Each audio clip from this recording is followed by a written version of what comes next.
Hi everyone, you're all very welcome to another trader interview here with one of our funded traders here at the Alpha Capital Group. We have Mr. Alex Jones in the house today for another inaugural interview, first interview of 2023 with us.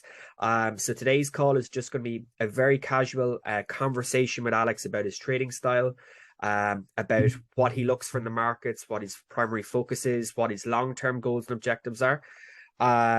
And obviously going from there. So I suppose without further ado, Alex, very, very welcome to today's call. Obviously, Happy New Year to you and best wishes for 2023 as well. So I suppose, Alex, do you want to maybe talk me through about how you actually got into trading? So I suppose how you fell into it. Have you been trading long? So I suppose maybe a bit about your history. Yeah, sure. So I've known about Forex trading for a few years now. Probably back when I was sort of 21, 22. I used to see all that the posts on Instagram and I started getting tagged in them and I could see a lot of people doing it and I wondered. And then I sort of was in and out of it for the first couple of years. I think everyone has to blow a couple of accounts at the start and when you're learning and just dabbling. And then I realized it was something I wanted to do more full time. So I started taking it a lot more seriously about 2 years ago.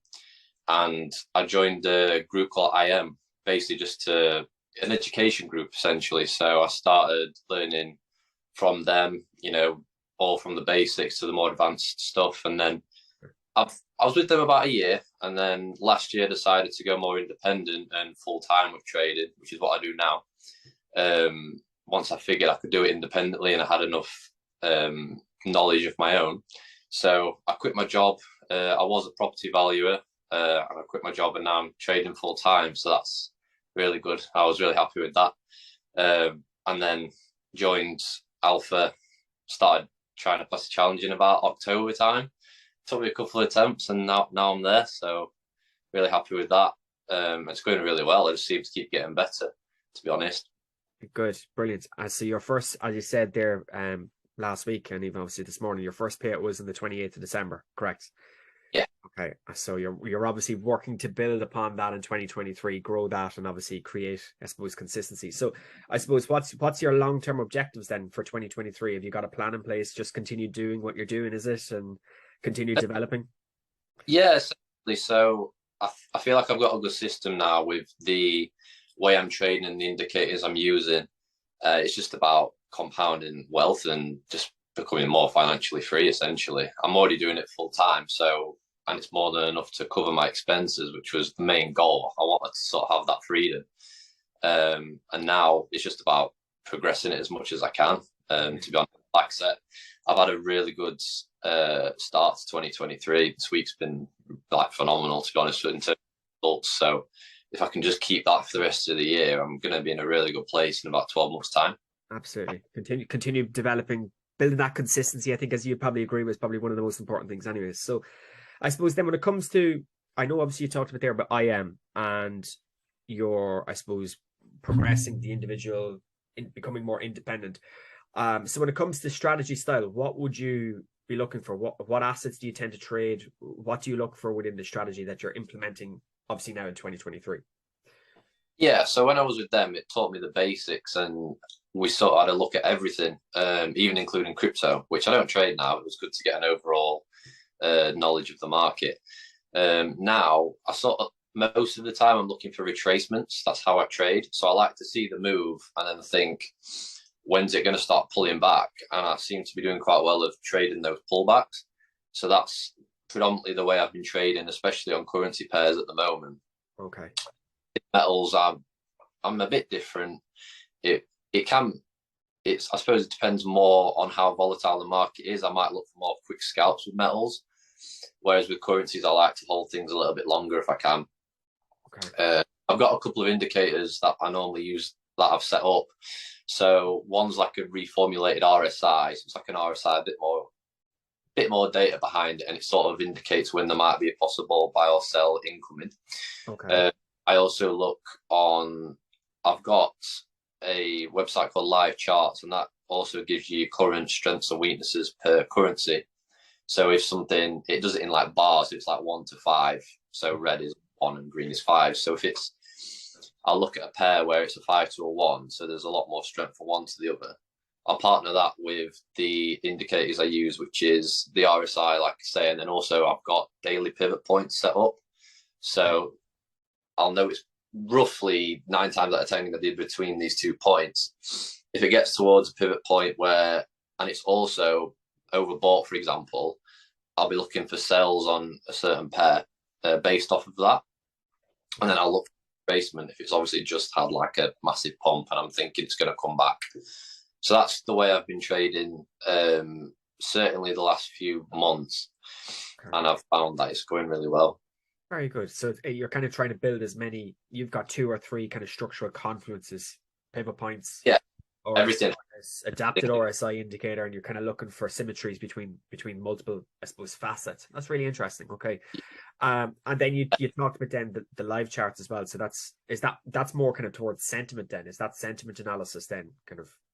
Yeah, it's just to get the overall strength of the market and weakness. So I'll look at that for a general gist. Okay. Update itself like live really to the minute. So it can change, but it's just as I make an entry, I want to make sure what I'm trading, it's like a 5 to 1, like I say. So then I'll at least get a good entry. And I found that's been working because then I can use a higher lot size as well, get the my stop loss at break even. Yeah. And then it's high risk to reward because I'm risk free. Yeah. So it quite a few break evens, which is something I'm looking at. But at the same time, it is worth it when I do get those moves and I'm making sort of 3% on a trade. Yeah, which is quite a lot. So absolutely. Yeah. Well, when you're talking potentially 6-figure funded accounts, even if for the lower end, the 50K accounts, let's say for example, even 1%, 2%, 3%, you're still talking $1,000, $2,000, $3,000 per trade, which is for most people.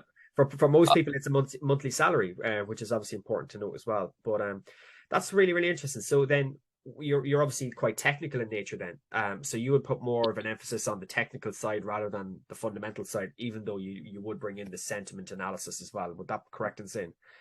Yeah, 100%. I'm a bit skeptical of news because I think it's a bit of a coin flip. So I'll try and get out before news, and I don't really take too much interest in fundamentals. Only enough to know the general gist of the market and know where things are going.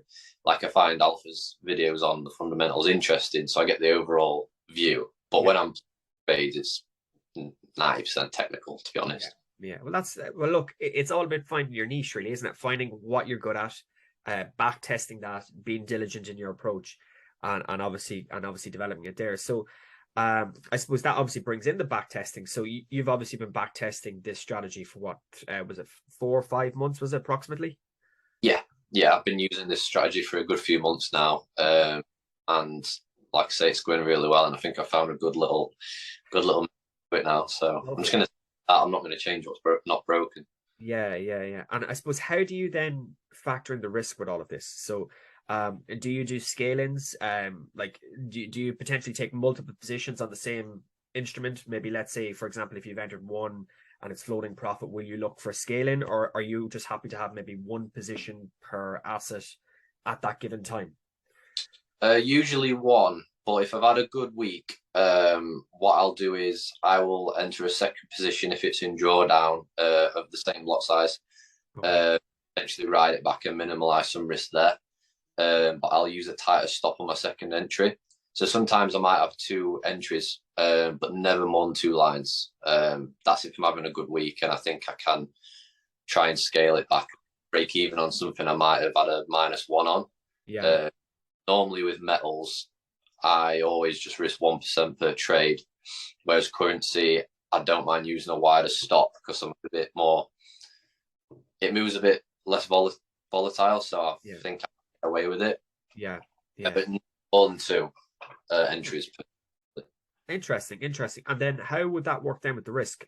So if you're doing like, would you do 0.5% for particularly the scalings, or is it 1-on-1 or? It would be 1-on-1. But then if that trade, for example, didn't go my way, my rule is I never risk more than 2% a day now. So if I hit 2%, I'm out for the day till the next day. So I'll never risk more. But yeah, it would be 1-on-1. But I found it works quite well for me. I've had quite a few occasions where I would have lost one, and then I've actually made one because I've held it. It's come straight back the other way. So, like I say, it's working. So I'm just Yeah, well, absolutely. But it's as I said, it's all about finding the niche. If something's working for you, absolutely. Brilliant. So how do you factor that into the emotional aspect? So you obviously have a very, very good grip of the emotional side of trading because, of course, knowing right, this is the line in the sand. I'm 2%. I'm out for the day. So that's your, I suppose, mechanism for controlling your emotions. I presume as well, is it?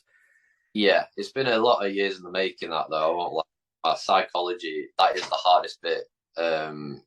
Trading in all aspects, just because when I used to, if you've had a loss, you want a revenge trade straight back in. Yeah. And even last year, there was times where I was doing that, and it just takes a bit of time to get there. But now I've got a strict rule that if I hit 2% loss, I'm just out for the day, and that's it. So based off of that, that's been helping a bit. But you still yourself, or sometimes where something will hit break even and then run into profit. Yeah. Yeah, it is psychologically taxing, but I just look at my weekly results now and I try not to focus on the daily, and then I look at the monthly as well. Yeah. Yeah. So that's obviously important. So when you're reviewing your results and reviewing your performance, is that metric related? Is that do you journal your trades as well? What do you do in that? Because I know some traders have a trading journal where they say, well, every maybe block of 5, 10, 20 trades, they'll review them individually, or what they'll do is they'll look at it on a monthly picture and they'll look at the metrics and say, well, I've traded 20 times in the month. This is my risk reward. What do you, or do you do a bit of both? What would you do yourself? I more base it off of the monetary value, which I just find motivates me more. So I'll look at how much percent I've made for like that week or that month, and then I base it off of that. I do go back on trades that I've lost on or hit a lot of break evens on though, and I think could I have held this, or could I have moved my stop loss back a bit more to risk that extra maybe 0.5% for like another 1% gain? Because it doesn't sound like much, but then that it could be like a couple of percent swing on your balance, like Yeah. -1, and it is a big difference. Yeah. So at the minute, and that's something I'm looking to possibly tweak at the moment, just to potentially hit less break evens, just to maximize. Because finding the entries and finding the trades isn't my problem. It's knowing my entries and exits, which is always the thing you're going to keep learning. Like I say, it's going well at the minute, but you can always improve. Yeah, absolutely. Yeah, I think it's always honing on developing, becoming even more consistent. I suppose that's obviously the goal because I know myself when you think you've hit the peak of the mountain, you plateau and then everything nearly seems to go sideways. Then I think you should be always looking to improve. That's brilliant. Okay, and even as well, like I think that was an interesting point there you mentioned with the small gains, the 1 or 2% shift either way. Like you did that 3 or 4 times in a month, and that could be 3-4% on a let's say 100K or a 200K account. That could be quite a lot of money too, which is important. I suppose it's just about being as efficient as possible. That's really, really interesting, I suppose. So, and then I suppose with that in mind, you're obviously looking at becoming more consistent. You're looking to continually develop, continually becoming more efficient in the way you do things. I suppose through your journey, let's say over the last number of months, particularly, but even over the longer term, Yeah. within your background, how would you define a good trader? Uh, I'd say I'd say psychology is key again. So someone who's very level-headed, doesn't let it get to them if they're in a drawdown, if they have a losing day, even a losing week. You just know that your method is tried and tested, and you just keep sticking with it because you know things will turn. Yeah. I'd also say as well, in terms of results, making anything sort of 3% plus a month is quite good. I know it doesn't sound like a lot, but that is a good amount of money. People don't realize it, but 3% on 100, for example, is 3,000. So again, it's a good money. It's decent. It's decent. And I suppose then, if you were giving yourself as, let's just say, 5 years down the line, and you're looking back and say, well, what advice would I give myself as a new trader? What would you say is the most important things to focus on for a new trader entering the space? It's a good question. I think just start small and take your time. I know a lot of people will be looking at, oh, this guy made a grand today. I've only made £5 because they're using a smaller lot, and then they'll want to use more and risk more, and you just got to take your time with it. And I'd say if you've blown a couple of accounts and you're still struggling, just stick at it, because I blew a lot in the early days, just putting in 500 quid, 1,000. And I think you've got to get it out of your system in a way. I know it sounds bizarre, but I think most people have been successful at some point in the early days have blown an account or two. Yeah. And I think that it gets you, just keep sticking with it. Possibly try it on a demo. Look at what results you'd be making over the month. That's important, because you might think, oh, I've made a £5 in a day, but if 4 days out you're 5 profitable, that's £80 a month. You know, it's a date night. Just try and think of goals that you could relate that amount of money to, and then it motivates you. That's something I would say as well. That's a very interesting way to look at it. I've never actually looked at it that way myself, even building the smaller goals. Yeah, because me personally, I would always look at percentages and then try and reiterate that back. But even because I know most people nowadays focus on, well, I need to make X amount a day, because they're trying to constitute that to what they would make in their job. And then they need to say, well, if I'm going to give up my job, what do I need to make in order to satisfy the financial obligations or objectives that you're going to have? So that's really, really, really interesting. So, well, Alex, thank you very much for joining us today. Very, very casual chat. Obviously, best of luck for everything in 2023. I hope, obviously, everything continues to shine its way, and you continue developing and continue progressing with us. I suppose with your goal as well, do you think you're going to try and scale up now the accounts and try and accrue more capital in the long? Is that a longer term goal and objective for you? Yeah, I'd like to compound the account with Alpha 100%. I know I can. There's a big way to go. I can go. I mean, to scale as much as possible. I know there's a high cap there, so I definitely want to keep compounding up and up, and I think I can. If I keep hitting the results I am now, there's no reason why not. Yeah, definitely. Brilliant. Well, look, Alex, thank you very much for everything today. Best of luck, as I said, for 2023 and beyond. And we'll be definitely keeping an eye on your progress over the next, I suppose, 12 months or so to make sure you're continue to help you and develop in every way we can, you know. But thanks a million, Alex, for that call today.